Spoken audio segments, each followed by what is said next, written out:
Welcome to the channel. Try करते हैं आज हम इनहेरिटेंस चैप्टर के कुछ इम्पॉर्टेंट मल्टीपल चॉइस क्वेश्चंस को सॉल्व करने की। फर्स्ट स्टेटमेंट है an organisms expressed physical trait such as seed colour और pod shape is called its. किसी भी ऑर्गेनिज्म को आप जो ज़ाहिरी तौर पे देख रहे होते हैं, चाहे वो उसका कलर हो, चाहे वो उसकी शेप हो, तो ऐसी स्टेट को क्या कहा जाता है? ऐसी स्टेट को फिनोटाइप कहा जाता है। ठीक है ना, जो ज़ाहिरी एक्सप्रेशन है, जो भी चीज़ हमें आँखों से सामने से नज़र आ रही है, उसे हम फिनोटाइप कहते हैं। चलें जी, let's try the next statement. An organism has two different alleles for a trait, its genotype is said to be. क्या मतलब है इसका कि ऐसा ऑर्गेनिज्म जिसमें किसी एक ख़ास कैरेक्टर के दो अलग अलग एलील्स मौजूद हों, तो इसकी जीनोटाइप को हम क्या कहेंगे? सपोज़ करें कि टॉल है कोई प्लांट या कोई इंसान या कोई एनिमल, और कैपिटल टी उसमें टॉलनेस को शो कर रहा है और स्मॉल टी उसमें ड्वार्फनेस को शो कर रहा है, लेकिन नज़र वो टॉल ही आ रहा है। डिफरेंट एलील्स हैं लेकिन ज़ाहिरी तौर पे फिनोटाइप उसकी एक ही नज़र आ रही है। तो ऐसे जो है ऑर्गेनिज्म को आप क्या कहेंगे? आप कहेंगे heterozygous. Well, in cross pollination between true breeding yellow pod plant and true breeding green pod plant, where green pod is dominant, the resulting offsprings in the F1 generation will be। देखिए, आप suppose करें कि capital G जो है वो green dominant को show कर रहा है और स्मॉल जी येलो रिसेसिव को शो कर रहा है। तो कैसे गैमीट्स बनेंगे इसमें? सिर्फ कैपिटल जी और स्मॉल जी, या ये कह लें कि जो F1 जनरेशन आएगी उसमें कैपिटल जी ग्रीन आएंगे। जो भी प्लांट्स होंगे यहाँ कैपिटल जी और स्मॉल जी ये भी ग्रीन ही होंगे, ये येलो नहीं होंगे। तो यानी कि अगर होमोजाइगस कंडीशन बने या हेट्रोजाइगस कंडीशन बने, दोनों कंडीशंस में जो भी F1 जनरेशन आएगी उसमें सारे के सारे प्लांट्स ग्रीन ही होंगे। So your answer will be D, all green. So, how many genetically different kinds of gametes an individual with the genotype A, small b can produce?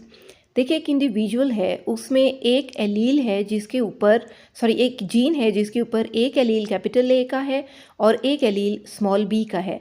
तो जब ये गैमेट्स फॉर्म करेंगे तो इसके अंदर एक ही पॉसिबिलिटी है कि कैपिटल ए और स्मॉल बी एक दूसरे के साथ कॉम्बिनेशन में आए।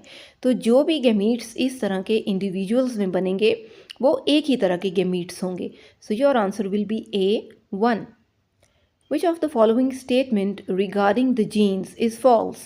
जीन्स के बारे में इनमें से कौन सी बात गलत है? Genes are located on chromosomes, तो यस, क्रोमोसोम्स पे होते हैं genes. Genes consist of long sequence of DNA, तो यस, एक लंबा सीक्वेंस होता है डीएनए का जीन्स पे। Gene contains information for the production of protein, तो हमने ये सेंट्रल डॉगमा के टॉपिक ट्रांसक्रिप्शन और ट्रांसलेशन में पढ़ा कि प्रोटीन की सिंथेसिस बेसिकली जीन ही पर डिपेंड करती है। एंड लास्ट स्टेटमेंट क्या है? Each cell contains a single copy of every gene, तो क्या एक सेल में या हर सेल में जीन की सिर्फ एक ही कॉपी होती है? तो ऐसा नहीं है, एक ही सेल में जीन्स की कई सारी कॉपीज हो सकती हैं। तो D is a false statement. Next, Mendel's primary contribution to our understanding of inheritance was कि मेंडल ने अपने इनहेरिटेंस के लॉज से हमें बेसिकली क्या समझाने की कोशिश की? The ideas that genes are found on chromosomes. क्या उसने ये बताया कि जीन्स क्रोमोसोम्स पर होते हैं? देखते हैं। Explanation of patterns of inheritance, या उसने ये एक्सप्लेन किया कि इनहेरिटेंस किस किस तरीके से हो सकती है, या उसने एलील्स की डिस्कवरी की, या फिर उसने ये बताया कि जो इंफॉर्मेशन डीएनए में है वो प्रोटीन सिंथेसिस के लिए होती है। तो बेसिकली उसका आइडिया था explanation of patterns of inheritance. तो B will be your answer. ठीक है, चले नेक्स्ट स्टेटमेंट देखते हैं। A purple flowered pea plant has genotype P, which of these statements about this plant is false? कि अगर किसी पर्पल फ्लावर वाले पी प्लांट की जीनोटाइप P हो तो इनमें से कौन सी स्टेटमेंट उस फ्लावर्स के लिए गलत साबित हो सकती है? It's phenotype will be white flowers. अब देखिए पर्पल कलर्ड फ्लावर है तो उसकी फिनोटाइप वाइट कैसे हो सकती है? तो पॉसिबिलिटी है कि ये वाली स्टेटमेंट ही गलत हो। नेक्स्ट देखते हैं, it was homozygous dominant genotype. हाँ तो होमोसाइगस हो सकता है क्योंकि वो कैपिटल पी है।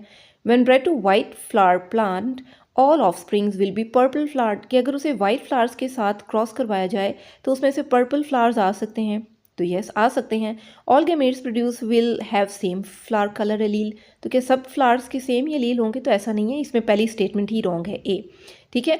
Charles Darwin proposed that organisms produced many more offsprings than can possibly survive on limited resources available to them. According to him, offspring that are most likely to survive are those that, देखिए सीधा सा पूछा हुआ है कि कौन से organisms selected for होंगे नेक्स्ट पॉपुलेशन और कौन से ऑर्गेनिजम्स को सिलेक्टेड अगेंस्ट किया जाएगा, अगली जनरेशन में नहीं जाने दिया जाएगा।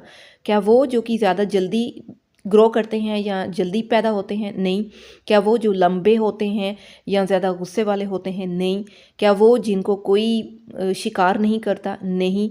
तो इसमें डी ऑप्शन है, that who are best adapted to the environment, जो ऑर्गेनिजम्स अपने आप को इन्वायरमेंट के मुताबिक बेहतरीन तरीके से अडेप्ट कर लेते हैं, अपने आप को इन्वायरमेंट के मुताबिक ढाल लेते हैं या कुछ अपने अंदर थोड़ी बहुत चेंजेस ले आते हैं, ऐसे ऑर्गेनिजम्स ही आगे चलकर पॉपुलेशन का मेजर हिस्सा बन सकते हैं। So this was it. I hope the video was useful for you. अगर ऐसा कोई MCQ है जो आपसे सॉल्व नहीं हो रहा तो आप भी कमेंट सेक्शन में ज़रूर पूछ सकते हैं, आपको उसका हम आंसर देंगे। So till the next video, stay tuned. Thanks for watching.